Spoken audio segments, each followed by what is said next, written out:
नमस्कार प्यारे विद्यार्थियों, मैं हूं किशन लाल और आप देख रहे हैं RJ Kishan education YouTube channel. जल्दी से सभी विद्यार्थी लाइव हो जाएगा। सुबह के 11 बजे वाली क्लास का हमारा टाइम हो गया। जैसा कि आप सबको मालूम है, सुबह 11 बजे हमारी जीके जीएस की क्लास होती है और शाम को मैथमेटिक्स की क्लास होती है।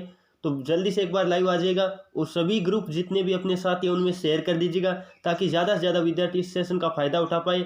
और जो विद्यार्थी पहली बार क्लास ले रहा है वो चैनल को सब्सक्राइब कर लो और बेल आइकन को भी ऑन कर लो, ताकि जब भी लाइव क्लास का टाइम हो तो आपके पास नोटिफिकेशन आ जाए। चलिए दोस्तों, आज के सेशन की बिना देरी के शुरुआत करते हैं। इससे पहले सभी विद्यार्थी मिलकर क्लास को लाइक कर दीजिएगा। और आप सबको पता है हमारा नया चैनल भी जो नया बनाया गया है मैथ के लिए स्पेशल, उस पर भी आपको पता है 1000 सब्सक्राइबर पूरे हो गए। तो आपको तहे दिल से धन्यवाद। जिन्होंने अभी तक उस चैनल का हिस्सा नहीं बनाया, जल्दी से सब्सक्राइब कर लो और बेल आइकन को भी ऑन कर लो, ताकि वहाँ भी जब हम कोई वीडियो अपलोड करें तो आपके पास नोटिफिकेशन आ जाए। चलिए आज के सेशन की शुरुआत करते हैं। इससे पहले बताना चाहूँगा, कल रविवार का दिन आप सबको पता है, तो कल हमारा मेगा मॉक टेस्ट होगा सुबह 11 बजे, तो कल लाइव आना भी मत भूलिएगा। चलिए दोस्तों, आज के सेशन की शुरुआत करते हैं, जिसमें हमने इंक्लूड किए आर्मी जीके मॉक टेस्ट। बिल्कुल प्रीवियस ईयर का पेपर से हमने पूरा टेस्ट पेपर ये उठाया है, तो बड़ा ही शानदार होगा। आज मैंने जीके के 15 क्वेश्चन लिए जो आर्मी के प्रीवियस ईयर के पेपर से उठाए गए, तो देख लेना आपके कितने क्वेश्चन राइट होते हैं। चलिए पहले क्वेश्चन की तरफ बढ़ते हैं। पहला क्वेश्चन दोस्तों आपकी स्क्रीन के सामने, जल्दी से सभी विद्यार्थी इसका लाइव चैट में जवाब देने की कोशिश करिएगा। भारत में सर्वाधिक लंबी तटरेखा वाला मतलब राज्य कौन सा है, जल्दी से बताने की कोशिश करिएगा। तो आप सबको पता होगा कौन है, जल्दी से बताओ। तो गुजरात है। जो ऑप्शन नंबर हम बात करें सी बता रहे, बिल्कुल उनका सही है। और आप सबको पता होना चाहिए गिरनार की पहाड़ियाँ, गिरनार की पहाड़ियाँ भी आपको पता होना चाहिए गुजरात में। काफ़ी बार एग्जाम में आया हुआ है। गिरनार की पहाड़ियाँ कहाँ है, तो वो गुजरात में। आपको पता होगा कांडला बंदरगाह है, वो भी गुजरात में। और अब बात कर लेते हैं, यहाँ बात करें तो कम सीमा रेखा वाला राज्य की बात करें तटरेखा, तो वो है गोवा। आप नोट कर सकते हो। और 2 नंबर पे आता है वो भी आप आंध्र प्रदेश, ध्यान रख सकते हो नॉर्मली, लेकिन कम और अधिक वाला जरूर ध्यान रखिएगा। और आपको सबको पता होना चाहिए गुजरात में जो अहमदाबाद है उसको आपको पता है क्या कहा जाता है, भारत का मैनचेस्टर कहा जाता है। चलिए दोस्तों, अगला क्वेश्चन बड़ा ही शानदार है। जल्दी से सभी विद्यार्थी इसका भी लाइव चैट में जवाब देने की कोशिश करिएगा। सूती वस्त्र की राजधानी मतलब कौन से शहर को कहा जाता है, तो सूती वस्त्र की राजधानी आप सबको पता होना चाहिए किसको कहा जाता है, मुंबई को कहा जाता है। ऑप्शन नंबर जो ये बता रहे बिल्कुल उनका उत्तर सही है। मुंबई को भारत का प्रवेश द्वार भी कहा जाता है, यानी गेटवे ऑफ इंडिया। और इंडिया गेट नई दिल्ली में मैं काफ़ी बार बता चुका हूँ। और बात करें तो आपको पता है अहमदाबाद को अभी बता रहा था भारत का मैनचेस्टर कहा जाता है। आपको पता होगा महात्मा गांधी ने जो दांडी मार्च किया था वो आपको पता है साबरमती आश्रम से शुरू किया था, जो कि आपको पता है अहमदाबाद में। ठीक है, अब बात कर लेते और भी क्वेश्चन बनते हैं। कोलकाता हम बात करें तो पहले भारत की राजधानी हुआ करती थी, जो हुगली नदी के किनारे बसा, आपको पता होना चाहिए।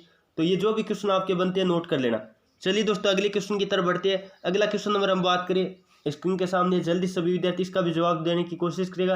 किस वर्ष भारत छोड़ो आंदोलन की शुरुआत हुई, तो भारत छोड़ो आंदोलन की शुरुआत आप सबको पता है 1942 से हुई थी। जो ऑप्शन नंबर सी बता रहे बिल्कुल उनका उत्तर सही है। तो आपको पता होगा 1942 यानी 8 अगस्त 1942 को भारत छोड़ो आंदोलन की शुरुआत हुई थी। चलिए दोस्तों, अगले क्वेश्चन की तरफ बढ़ते हैं। अगला क्वेश्चन नंबर 4 आपकी स्क्रीन के सामने, जल्दी सभी विद्यार्थी इसका भी लाइव चैट में जवाब देने की कोशिश करेगा। इतिहास का जनक किसे कहा जाता है, काफी बार एग्जाम में आ जाता है इतिहास का जनक किसे कहा जाता है। तो इतिहास का जनक की बात करें तो आप सबको पता होगा हेरोडोटस को कहा जाता है। किसको कहा जाता है, जो ऑप्शन नंबर हम बात करें बी बता रहे बिल्कुल उनका उत्तर सही है। हेरोडोटस को आप सबको पता है इतिहास का जनक कहा जाता है। और इसकी एक पुस्तक है आपको पता है हिस्टोरिका, हिस्टोरिका पुस्तक है, वो इतिहास से संबंधित है। हिस्टोरिका आपको पता है कई बार क्वेश्चन आ जाता है हिस्टोरिका किसकी रचना है, तो आपको ध्यान रखना है हेरोडोटस, जो कि इतिहास का क्या कहा जाता है, जनक कहा जाता है। चलिए दोस्तों, अगले क्वेश्चन की तरफ बढ़ते हैं। अगला क्वेश्चन नंबर 5 आपकी स्क्रीन के सामने है। जल्दी से सभी विद्यार्थी इसका भी लाइव चैट में जवाब देने की कोशिश करेगा। कंगारू किस देश का राष्ट्रीय पशु है, बहुत बार क्वेश्चन ये रिपीट हो चुका है, तो आप नोट कर लीजिएगा। कंगारू आप सबको पता होगा किस देश का है, जल्दी से बताने की कोशिश करेगा। और ऑस्ट्रेलिया का, ऑस्ट्रेलिया का हम बात करें राष्ट्रीय पशु क्या है, कंगारू है। काफी बार एग्जाम में रिपीट क्वेश्चन हो चुका है। और भारत का राष्ट्रीय पशु क्या है, जल्दी से बताने की कोशिश करेगा, तो वो है बाघ। भारत का भी नोट कर लीजिएगा। चलिए दोस्तों, अगले क्वेश्चन की तरफ बढ़ते हैं। अगला क्वेश्चन नंबर आपकी बात करें 6 आपकी स्क्रीन के सामने, जल्दी से सभी विद्यार्थी इसका भी लाइव चैट में जवाब देने की कोशिश करेगा। राजा राम मोहन राय का संबंध किससे, तो राजा राम मोहन राय का आप सबको पता होगा ब्रह्म समाज की स्थापना किसने की थी, जो ऑप्शन नंबर सी बता रहे बिल्कुल उनका उत्तर सही है। तो ऑप्शन नंबर आपका सी राइट होगा। आर्य समाज की स्थापना आपको सबको पता होगा स्वामी दयानंद सरस्वती ने की थी। चलिए दोस्तों, अगले क्वेश्चन की तरफ बढ़ते हैं। अगला क्वेश्चन नंबर हम बात करें 7 आपकी स्क्रीन के सामने, जल्दी से सभी विद्यार्थी इसका भी लाइव चैट में जवाब देने की कोशिश करेगा। 44वें संविधान संशोधन द्वारा किस मूल अधिकार को समाप्त कर दिया गया था? तो 44वां संविधान संशोधन हम बात करें कब हुआ था? 1978 में। तो उसके तहत आपको पता है संपत्ति का जो अधिकार था ना, संपत्ति का अधिकार, वो आपको पता है हम बात करें तो किस अधिकार, मूल अधिकारों से हटाकर उसे कानूनी अधिकार बना गया। आप नोट कर लीजिएगा, संपत्ति का अधिकार अब क्या नहीं है, मूल अधिकार न होकर क्या है, कानूनी अधिकार है। नोट कर लीजिएगा, जो हम बात करें 1978 में जो 44वां संविधान संशोधन हुआ था उसके तहत बदला गया था। चलिए दोस्तों, अगला क्वेश्चन नंबर 8 आपके स्क्रीन के सामने। जल्दी से सभी विद्यार्थी इसका भी लाइव चैट में जवाब देने की कोशिश करेगा। लोकतंत्र जनता का, जनता के लिए, जनता द्वारा शासन है, ये परिभाषा किसने दी? तो आप सबको पता होगा अब्राहम लिंकन ने दी थी। जो ऑप्शन नंबर सी बता रहे बिल्कुल उनका उत्तर सही है। अब्राहम लिंकन कौन थे? आप सबको पता है अमेरिका के राष्ट्रपति थे। कितने नंबर के राष्ट्रपति थे ये भी आपको नोट कर सकते हैं, जिन्होंने लोकतंत्र की परिभाषा दी थी। लोकतंत्र की परिभाषा के बारे में बात करें तो किसने दिया था? आपको ध्यान कर लेना, लिंकन ने, अब्राहम लिंकन। इसका पूरा नाम कहे तो ये अमेरिका के 16वें क्या थे? राष्ट्रपति थे। राष्ट्रपति, सॉरी दोस्तों, राष्ट्रपति थे। मैंने पहले क्या बोल दिया था? राष्ट्रपति, ठीक है। 16वें नंबर के क्या थे? राष्ट्रपति थे। नोट कर लीजिएगा, ये क्वेश्चन कई बार आ जाता है। चलिए दोस्तों, अगले क्वेश्चन की तरफ बढ़ते हैं। अगला क्वेश्चन नंबर 9 आपकी स्क्रीन के सामने। जल्दी से सभी विद्यार्थी इसका भी लाइव चैट में जवाब देने की कोशिश करेगा। प्रो सतीश धवन अंतरिक्ष केंद्र निम्नलिखित में से किस राज्य में? तो आप सबको पता होगा प्रो सतीश धवन केंद्र है वो आप सबको पता होगा श्रीहरिकोटा आंध्र प्रदेश में। कहाँ है? श्रीहरिकोटा आंध्र प्रदेश में। जो ऑप्शन नंबर बी बता रहे बिल्कुल उनका उत्तर सही है। और आप सबको पता होगा एपीजे अब्दुल कलाम, जिनको मिसाइल मैन के नाम से जाना जाता है, उसके गुरु थे मतलब प्रोफेसर सतीश धवन। उनके नाम पर इनका नाम रखा गया था, ये भी आप नोट कर सकते हो। किसके नाम पे? आपको पता होना चाहिए एपीजे अब्दुल कलाम के गुरु थे प्रोफेसर सतीश धवन, उसके नाम पर इसका मतलब अंतरिक्ष केंद्र का नाम क्या रखा गया था?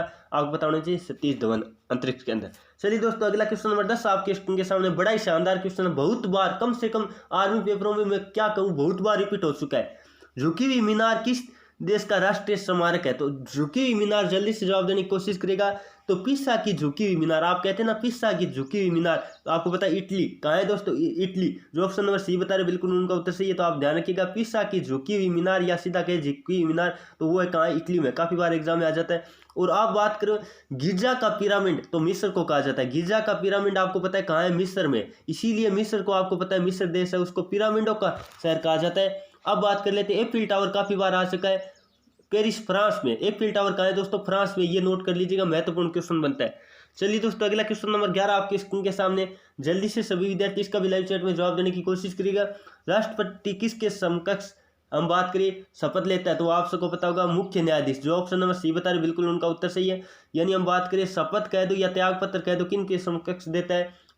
हम बात करें मुख्य न्यायाधीश के समकक्ष देता है। चलिए दोस्तों, अगला क्वेश्चन नंबर हम बात करें 12 आपके स्क्रीन के सामने। जल्दी से सभी विद्यार्थी इसका भी लाइव चैट में जवाब देने की कोशिश करेगा। भारतीय मिसाइल मैन कार्यक्रम का जनक किसे कहा जाता है? जल्दी से बताएगा। तो भारतीय मिसाइल कार्यक्रम का जनक आप सबको पता होगा अब्दुल कलाम को कहा जाता है। एपीजे अब्दुल कलाम जो भारत के मिसाइल मैन कहा जाता है, ये भी आप नोट कर सकते हो। तो उन्हें आपको पता है मिसाइल कार्यक्रम का जनक कहा जाता है। चलिए दोस्तों, अगले क्वेश्चन की तरफ बढ़ते हैं। क्वेश्चन नंबर 13 आपके स्क्रीन के सामने। जल्दी सभी विद्यार्थी इसका भी लाइव चैट में जवाब देने की कोशिश करेगा। विक्रम साराभाई अंतरिक्ष केंद्र कहाँ स्थित है? तो विक्रम साराभाई अंतरिक्ष केंद्र काफी बार एग्जाम में आ जाता है, तो आप सबको पता होगा त्रिवेंद्रम केरल में। आपको पता है त्रिवेंद्रपुरम ऐसे भी कई बार नाम लिखा आता है। तो त्रिवेंद्रम हम बात करें केरल में विक्रम साराभाई अंतरिक्ष केंद्र, ये नोट कर लीजिएगा। और इसरो का मुख्यालय काफी बार आ जाता है। इसरो का मुख्यालय कहाँ? आपको नोट कर लेना। इसरो का मुख्यालय की बात करें तो वो है बेंगलुरु में। कहाँ है इसरो का मुख्यालय? कहाँ है? बेंगलुरु में। काफी बार एग्जाम में आया हुआ है। चलिए दोस्तों, अगला क्वेश्चन नंबर 14 आपकी स्क्रीन के सामने। जल्दी से सभी विद्यार्थी इसका भी लाइव चैट में जवाब देने की कोशिश करेगा। वायुमंडल की सबसे नीचे वाला मंडल क्या कहलाता है? तो वायुमंडल के सबसे नीचे वाले मंडल की बात करें तो क्या कहलाता है? जल्दी से जवाब देने की कोशिश करेगा। जो क्षोभ मंडल बता रहे उसका उत्तर सही है। ऑप्शन नंबर जो ए बता रहे उन विद्यार्थियों का उत्तर सही है। चलिए अगले क्वेश्चन की तरफ बढ़ती है। जल्दी से सभी विद्यार्थी उसका भी लाइव चैट में जवाब देने की कोशिश करेगा। देखते कौन कौन विद्यार्थी उसका सही जवाब दे पाते हैं। इंडिका पुस्तक के रचयिता कौन है? तो इंडिका आप सबको पता होगा मेगास्थनीज की पुस्तक है। किसकी है? जो ऑप्शन नंबर बी बता रहे बिल्कुल उनका उत्तर सही है। यानी हम बात करें तो इंडिका पुस्तक है वो किसकी है? मेगास्थनीज की है। मेगास्थनीज कौन था? सेल्यूकस निकेटर का क्या था? राजदूत था। तो ये थी दोस्तों आज की क्लास। कैसी लगी एक बार लाइव चैट में जवाब देने की कोशिश करिएगा। उम्मीद करता हूँ आज की क्लास आपको पसंद आई है। तो क्लास को लाइक करिए और जो भाई चैनल पे नया हो चैनल को सब्सक्राइब कर लो और बेल आइकन को भी ऑन कर लो ताकि जब भी लाइव क्लास का टाइम हो तो आपके पास नोटिफिकेशन आ जाए। और जो हमारा नया चैनल बनाया गया है उसका लिंक भी डिस्क्रिप्शन में है और ऊपर भी आपको दिखाई देगा फोटो के रूप में। वहाँ क्लिक करके वहाँ भी हमें ज्वाइन कर लीजिए ताकि वहाँ भी आपको मैथ के लिए स्पेशल कुछ मिलने को देखने को मिलेगा कुछ ही दिनों में। तो चलिए दोस्तों आज की क्लास में इतना ही। Thank you for watching. जय हिंद जय भारत।